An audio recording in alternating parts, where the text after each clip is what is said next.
High guys, welcome back to my YouTube channel রাখির রান্নাঘর। আমি রাখি তো আবার নিয়ে চলে এলাম আপনাদের জন্য নতুন একটা ভিডিও। নানা ধরনের রেসিপি দেখার জন্য চ্যানেলটা অবশ্যই সাবস্ক্রাইব করবেন, আর ভিডিওটা ভালো লেগে থাকলে লাইক কমেন্ট শেয়ার করবেন। তাহলে চলুন ভিডিওটা দেখতে থাকুন।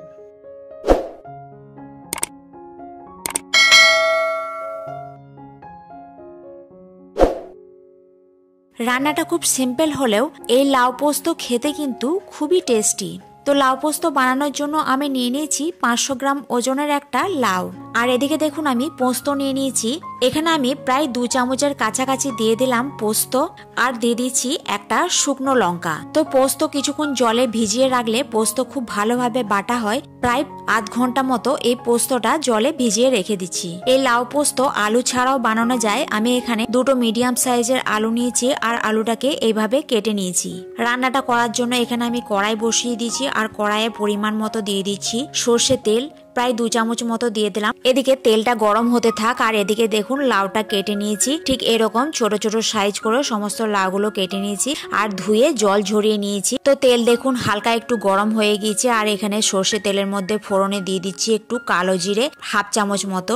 একটু নাড়াচাড়া করার পর এখানে আমি একটা ছোট সাইজের পেঁয়াজ কেটে রেখেছিলাম। পেঁয়াজটাকে লম্বা লম্বা করে কেটে নিয়েছি। তো পেঁয়াজটা তেলের মধ্যে কিছুক্ষণ লাল লাল করে একটু ভেজে নিচ্ছি।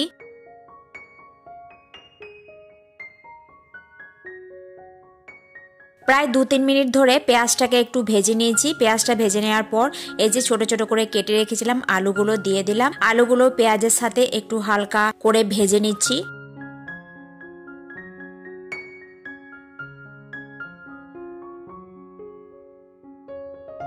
আলুটাকেও ঠিক 2 মিনিট মতো ভাজার পর এই যে কেটে রেখেছিলাম কেটে রাখা লাউগুলো, সমস্ত লাউগুলো দিয়ে দিলাম। তো লাউগুলো দিয়ে ভালো করে মিশিয়ে নিচ্ছি।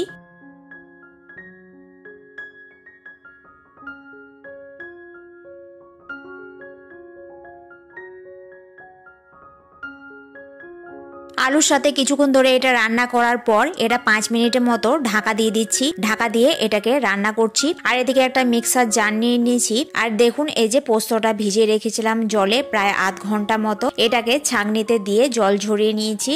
এবার এটা মিক্সার জারের মধ্যে দিয়ে দিচ্ছি।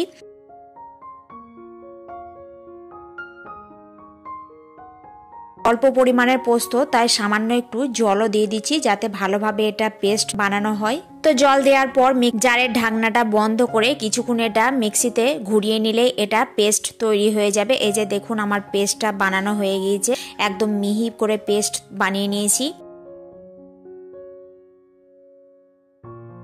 তো এদিকে দেখুন হাই ফ্লেমে 5 মিনিট ধরে ঢাকা দিয়ে লাউটা রান্না করে নিয়েছি। এবার ঢাকনা খুলে লাউটা বেশ ভালো করে একটু নাড়াচাড়া করে দিচ্ছি। তো এর মধ্যে দিয়ে দিচ্ছি স্বাদ অনুযায়ী নুন।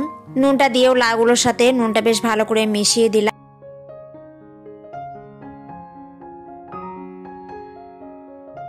তো লাউটাকে এভাবেই ঢাকা দিয়ে দিয়ে রান্না করব, তাহলে খুব তাড়াতাড়ি সেদ্ধও হবে।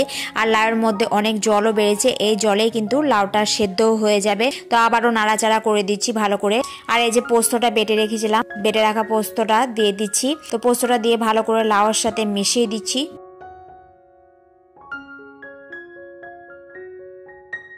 তো পোস্তটা ভালো করে মিশিয়ে নেওয়ার পর জারের মধ্যে সামান্য একটু জল দিয়ে জারটা ভালো করে ধুয়ে লাউয়ের সাথে দিয়ে ভালো করে একটু মিশিয়ে নিলাম। এবার মোটামুটি এটা রেডি হয়ে গিয়েছে। কিছুক্ষণ এটা ফুটিয়ে নিচ্ছি জল দেওয়ার পর।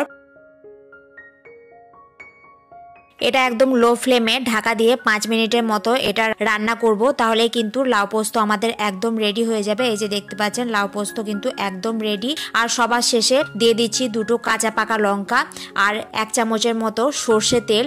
সমস্ত কিছু দিয়ে একটু ভালোভাবে এটার সাথে মিশিয়ে নিচ্ছি। এখন গ্যাসের ফ্লেম একদম বন্ধ করে দিচ্ছি। রেডি হয়ে গেল খুব সহজে লাউ আলু পোস্ত।